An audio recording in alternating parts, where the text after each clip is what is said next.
A new report out this week shows the Twin Cities has the largest unemployment disparity between blacks and whites. The study shows the black unemployment rate is 3 times the white rate. Renee Bonnell looks into what's causing the disparity and what's being done to change it.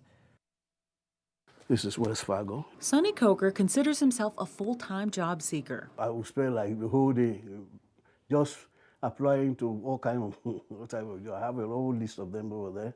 Trained as a teacher in Sierra Leone, he struggled to land any kind of full-time work the last 2 years. Most of the job I've been doing, I did not get any certification for them.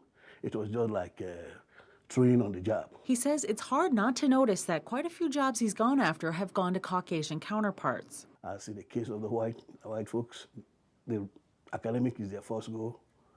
And then there's no way to compete with them. He's not alone. The racial disparities gap in the Twin Cities area has been very well substantiated by research. Jane Samargia is with Hired, an organization that provides job skills training and employment assistance. Hired works with a high number of African Americans. We see many African American youth who have not really experienced a working role model, haven't experienced work, or even as young adults have not worked much and certainly never thought of themselves as going into formal training or college. A new report released by the Economic Policy Institute shows the Twin Cities' 2011 unemployment rate among blacks was 3 times that among whites. It was the highest ratio among the cities studied. Samargia says resources like Hired need more state and federal funding to offer disadvantaged people job training and opportunities to close the gap.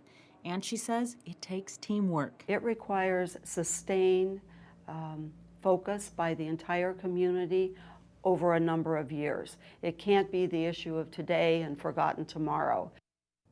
Samargia says Hired has tailored some of its programs to address this issue, not just to offer training and subsidized jobs to workers, but also to work with employers to encourage them to work with people of different backgrounds. Mike and Alex, she says sadly the number could very well be higher. Of course, this only looks at people that file for unemployment, and there very well may be other people out there who have just given up and aren't being counted. Difficult problem. Yeah. All right, thanks. Thanks a lot, Renee.